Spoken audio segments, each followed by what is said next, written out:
In this video, I'm going to show you how you can hide likes on a specific video. So if you want to disable that like button on just one video, then you can do this in your YouTube studio. If you find this video helpful, I'll kindly request that you support me by liking the video and also by subscribing to this channel.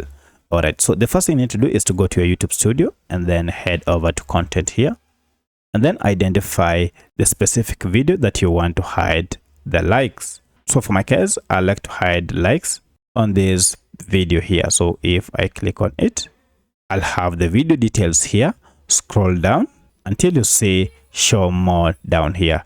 Just click on it and continue to scroll down. And towards the end here, you should be able to see this option, show how many viewers like this video. Currently it is enabled. So to disable it or to hide it, just uncheck this and then go to save change here and click on save, and your changes now will be saved. So from now henceforth, no one will be able to like this video. So that's how you can hide likes on specific videos or on a specific video on your YouTube channel.